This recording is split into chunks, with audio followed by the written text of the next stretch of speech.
greeting of the President of the Federal Republic of Nigeria, members of the Governing Council, members of the Senate, the Alakia of Ebaland, other royal fathers present, distinguished ladies and gentlemen, and of course our graduates. Good morning, everybody. Thank you very much for having me. It is with gratitude to God Almighty and utmost honor that I stand before you today as a convocation lecturer for this 32nd convocation ceremony of this prestigious university and citadel of learning. Let me first express my profound appreciation to the Council, the Senate, and management of this great university for the invitation to address this distinguished audience. Today, we celebrate you, the graduating class, and the beginning of a journey filled with promise and opportunity. Distinguished guests, ladies and gentlemen, please permit me to congratulate the graduating class or the different sets of graduating students today. You have all worked tirelessly to achieve this milestone, and your perseverance has brought you here today. Let me remind you, this is not just the conclusion of your academic journey. It is the launchpad for your future, a future filled with challenges, yes, but also immense possibilities. Possibilities to lead, to innovate, and to transform our society, especially in the realm of agriculture. At this juncture in the life of our nationhood, our sector, agriculture, truly has the potential to make or mar this great country of ours.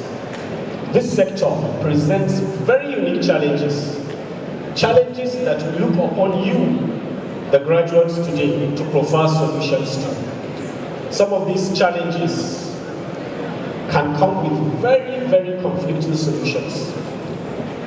Some of the challenges we face that we are all looking upon you include, do we go on to deforest our lands, to curb insecurity, knowing fully well the detriments of deforestation, especially as deforestation contributes about 10% of global warming today. Or do we embrace biologically engineered seedlings to boost our yields amidst the uproar of the perceived health risks associated with such seedlings? Or even, how do we transition to an intensive livestock production system? How do we transition to a model that ensures we have intensive production of livestock without raising the price of meat and milk? My dear convocation students, graduates, these are some of the solutions and many other real-life challenges that we look upon you to solve. The high table, please permit me to share my own journey with our convocation students. Many years ago, I've always had a personal reflection. I began my career as an entrepreneur, fueled by curiosity and the desire to create something meaningful. I hail from an agrarian community up there in Katsina State, where farming is not just an occupation, but a way of life. I saw firsthand the struggles of smallholder farmers and the untapped potential of our agricultural lands. This experience instilled in me a deep conviction that agriculture is more than just an occupation, it is the heartbeat of our nation. Agriculture, I came to realize, is not just about tilling the soil or planting seeds. It is about cultivating ideas. It is about nurturing change and harvesting opportunities. It is about disrupting outdated systems and forging new pathways for growth. And trust me, the journey, fortunately for me, has been nothing but interesting. Just like you, some 27 years ago, fresh out of university, I was sitting in front of my parents' house. I had graduated from university and had a dream to start writing my ICANN exams. And in our days, I may look very young, but in our days, we had only one NYSC per year. So I had about 8 months between my first set of exams and to go and do NYSC. And the waste truck came to pack waste in front of my parents' house. As it turned, I started to think, because I saw half the waste pouring out, couldn't we do this better? Couldn't we just do this better? And this idea kept burning in me. And unlike you who have information at your fingertips, then we had to go to internet cafes. And I began to research, how is waste management done in other climes? And this led me to form an idea. And I started a waste management company. I invited 2 of my friends who had already started NYS. One was in law school. Come in and invest with me. Let us start a waste management company. And with God's guidance and blessings, we just started. My research from the internet cafe showed me to get a rickety truck, design it, cover it, have pockets for aeration so that there is no smell, have plastic linings so that the moisture from the waste will not corrode the metal. And alas, I had my first journey going on. Fast forward a few months later, my company, our company, had again, by the blessing of God, provided services in 12 states of this country, and at its highest had over 600 employees. These are just some examples. Again, permit me to share with you my last venture. We had started a data management company focusing on agriculture around 2014 and 2015. And we realized that cattle rustling had become an issue for our people. The insecurity had not become what it is today then. The issue was cattle rustling. And we decided to task ourselves, myself and 2 of my co-founders, how do we use technology to curb this issue? Our journey went on, and we were very fortunate to have stumbled upon the OIE, which I'm sure the professors know about, which is the Organization of Animal Health Countries Protocols. This organization sets out the protocol for animal identification and traceability the world over. The OIE had also set up ICAR, the International Committee on Animal Recording, which regulates and gives animal chips. The way you have the different country codes, +234, +44, that is how animal chips are provided the country over, so that at borders you are able to identify where animals are coming from. Now, animal traceability is very important in the global sense, because in the last 15-20 years, the realization had come that emerging diseases, 90% of emerging diseases all have a zoonotic origin. H5N1, bird flu, avian influenza, COVID, Ebola, name them. The rate of transmission of diseases from animal to human was becoming real. Hence, the protocols for animal identification and traceability. We had decided to launch this in Abuja with the public sector, done all we needed to do, and again, we stumbled upon MTN Nigeria, who had just set up the enterprise business unit, and together with them, we partnered to develop Africa's first animal identification and management solutions. But that was when the realization came to me personally that it's not about technology.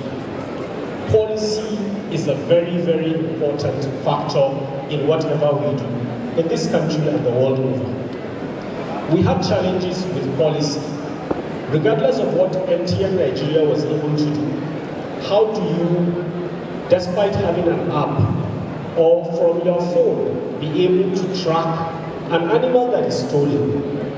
What we noticed was that there were 5 touch points, mainly for animals.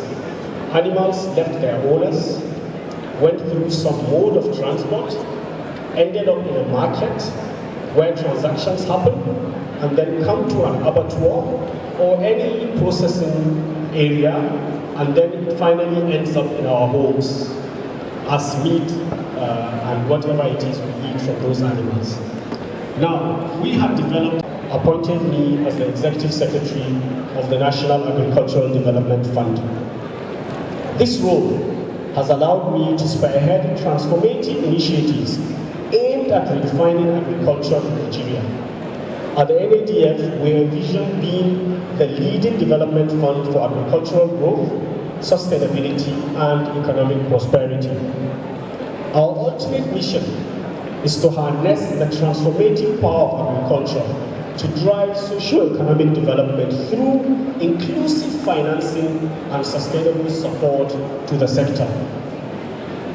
This mission is not just ours, it is all ours to see that you, the next generation of leaders, come in to support and contribute to this sector.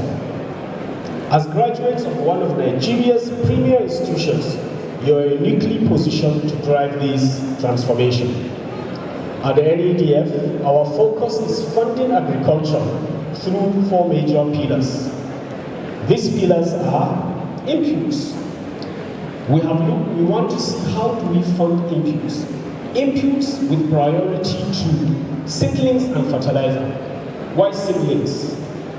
As laymen, even those of us that are not agriculturalists, the realization has come that there is very little we can do to our soil, and we can also not impact our climate. We have noticed that countries who have revolutionized agriculture have used agronomic practices and seedlings, the seed sector, as the engineering foundation for transformation. And most of you are aware, one of the major problems we face in terms of production in this country is the yield gap. That yield gap, especially when compared to countries within the same socio-economic conditions as ourselves. Ladies and gentlemen, our yields are low, and we need to put an effort to make it better, hence our interest in funding seed sector. As an example, at the NADF, we have also called upon the Agricultural Research Council of Nigeria and the National Agricultural Seed Council. And about 4 months ago, we had invited 6 research institutes that have the mandate over our 6 priority crops: maize, rice, cassava, oil palm, cowpea, wheat, and have now added NIHOT just over here for vegetables, especially onions and tomatoes. And what we are saying is, if we are able to get our country to not only food security, with the resources we have, we should be speaking about food sovereignty in this nation. So what we have tried to do is to sit with our sister agencies, the NASC, along with these 6 research institutes, and say, look, how do we build a very resilient systems for this country? These research institutes have mandates over these crops, and they have the mandate to provide nuclear seeds, as the professors and PhD holders here will realize. These nuclear seeds are now given to foundation seed companies, and then the certified seed companies propagate and bring them to the market. We spent one day with the research institutes and the Agri Research Council of Nigeria, understanding what to do, how they work, and what to do with these seeds. And we have sat down with the private sector to see, within the context of financing in Nigeria, within the high rate of interest rate, how do we catalyze funding for the private sector seed companies to be able to propagate seedlings? Ladies and gentlemen, we really need to reimagine agriculture, have a new perspective to agriculture.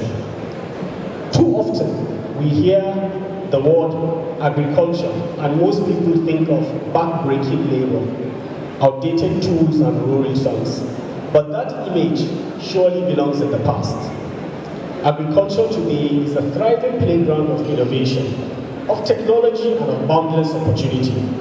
Think about it. Dear graduates, we now have drones that monitor crop health, apps that connect farmers to markets, and even advanced machinery that maximizes yields. The possibilities are endless.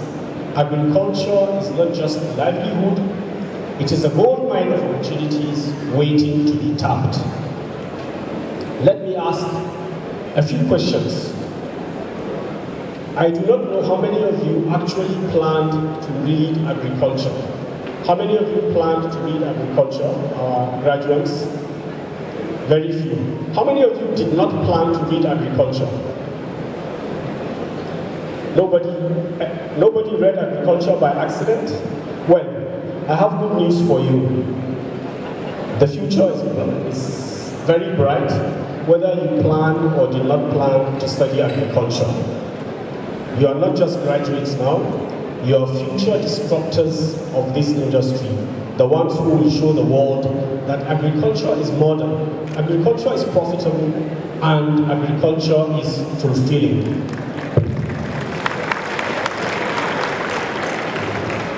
Okay. Ladies and gentlemen, I'll quickly share with you some of the activities and initiatives we have worked on within the last 14 months that we've been at the NADF. Our pillars, as I digressed, were our emergency inputs, infrastructure with special emphasis on storage, post-harvest loss storages, and irrigation. Our third pillar is mechanization. How do we bring about mechanization and implements? And the last pillar is out of our mandate where federal government has bestowed upon us to support in emergency situations within the sector. And interestingly, the first project that we did at the NADF was in June last year, where Nigeria's fastest growing commodity in terms of export valuation had a very bad hit by a strange disease. This commodity is ginger. Ginger had, in the last 10 years, shown about 60% of growth in terms of export valuation. Ginger is mainly grown within 7 local governments of southern part of Kaduna State. This disease came and wiped out about estimated 75 to 80% of output. And nobody knew how this disease came. The federal government, under the leadership of our minister, Senator Abeokuta, set up the Ginger Blight Eradication Task Force. And the NADF was saddled with the responsibility of finding livelihood relief solutions to these farmers. Estimated 9,500 hectares of land was affected by this disease. About 7,200 smallholder farmers that were cultivating less than 1 hectare were affected by this disease. And quickly, swiftly, we deployed some response. We provided inputs to these smallholder farmers, to the most vulnerable of these smallholder farmers, to produce, to cultivate maize and sorghum. First, as a livelihood recovery initiative, but more importantly, to support them, to encourage them to go on crop rotation. As the crop scientists amongst us here know that crop rotation has a very high tendency to mitigate diseases. We have gone on, after the first intervention, to invest into the ginger sector, where we are asking researchers and academicians that have mandate over ginger to find out, why is Nigerian ginger? We have 2 varieties. Why is it well sought after? What can we do to improve on its disease resilience and its acceptability nationwide? This year, we have partnered a private company, one of the largest processors of ginger, to produce about 160 hectares of that crop. Because ginger, being a root crop, where there is no planting the previous year, means there will be no rhizomes to get seeds for the next year. This intervention with the private sector partners is strictly to provide seedlings to smallholder farmers for cultivation within this season.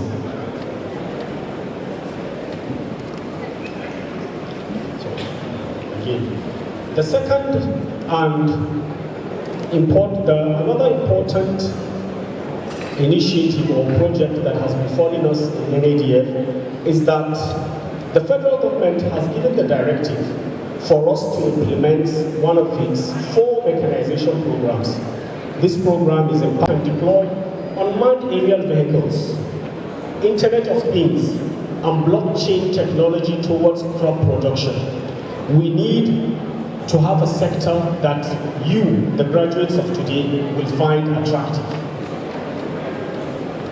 We have also adopted a regional approach towards cluster development and have collaborated first, interestingly, with the Dawn Commission, which is the development agenda for Western Nigeria, the Brace Commission, and the Northwestern Governors Forum. Another area, distinguished ladies and gentlemen, that we feel comes next after financing towards our aim to become food secure is research. At the NADF, we are very, very optimistic that these twin issues, if solved, will take our country to its desired heights. In line with that, we have just concluded a needs assessment of the 16 research institutes that are being led by the Federal Ministry of Agriculture and also the 17 Federal Colleges of Agriculture to identify their critical funding needs and to scope commercially viable projects for which the NADF can attract private sector funding. This, of course, is in recognition of the importance of research in agriculture, taking into consideration the third funding for research development, a key challenge that has the potential for agriculture in Nigeria. How do we enhance food security through production is our topic of today. Ladies and gentlemen, because we're in the midst of professors and doctors, I do not intend to give a solution. I can only give a viewpoint. My own favorite definition of food security is that says it is simply when at all times people have access to safe, sufficient, and nutritious food. Food security is often measured on the parameters of availability, accessibility, and affordability. Primary production, ladies and gentlemen, is the path that we need to take. And I don't know if I just have 2 slides to show you. As a country, we want to improve productivity through primary production. And we always have to look back on learnings. What we are saying is, Nigeria came into being for my generation and yours in 1960. And we've been all the time told that we have 3 crops that provided the basis of what Nigeria is today. These crops are cocoa, groundnut, and palm oil. And here is just looking at what we've been able to do as a nation. In 1960, we were producing 615,000 metric tons of palm oil. We had 43% of global market share. As of 2021, we have only dropped 4 places from the 1st to the 5th, producing 1.4 metric tons and having only 1.9% of the global market. In terms of groundnuts, in 1960, when we came into being as a nation, we were producing 1.9 metric tons of groundnuts. We had 40% of the global market share. First in the market then, we are now 7th. Now producing 3,000 metric tons of groundnuts and having only 6% of the market share. In terms of cocoa, we were producing 310,000 metric tons with 20% of global market share. Second, globally, we are now 4th with 270% metric tons and 5.4% of global market share only. We can all see how our growth pattern is. on these crops. If we look at other countries that have made agriculture their being, that have transformed agriculture, have revolutionized agriculture, we would compare to see how they've done. Next slide, please. This is Brazil. Brazil is one of the leading countries in agricultural transformation as we know today. We have taken only a 43-year analysis of Brazil from 1980 to 2023. You can see that in 1980, Brazil produced 21 million metric tons of maize. By 2023, Brazil had produced 110,000 metric tons, 322% growth. In soya beans, Brazil had produced 15 million, are now producing 146 million, 846% growth rate. Sorghum, 1,988% growth rate. And of course, wheat. Brazil has had a 438,000% growth rate in wheat. These are the comparisons. These challenges has not been insurmountable. In fact, they are all opportunities in disguise. Take, for instance, the migration of young people away from farming.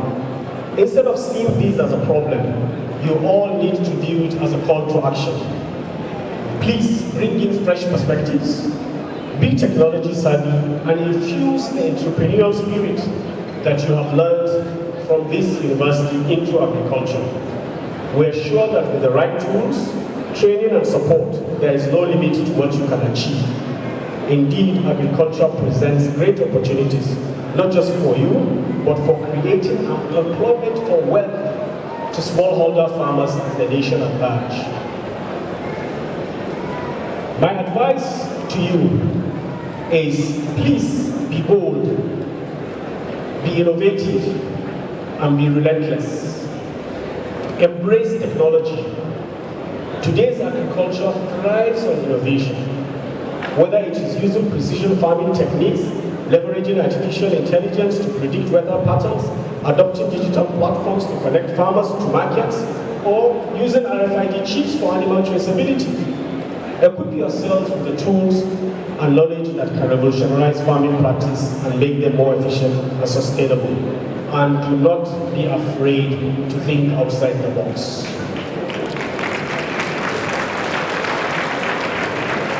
Invest in collaboration. Call upon your peers and partners to join you in efforts to move this sector forward. And lastly, stay resilient. The path will not be easy. There will be failures, setbacks, and challenges. But remember, agriculture in itself teaches us patience and perseverance. Just as a farmer waits for harvest, so must we all wait for our efforts to bear fruit. As graduates, you have the power to create a ripple effect. The responsibility is enormous, so there is huge potential for impact.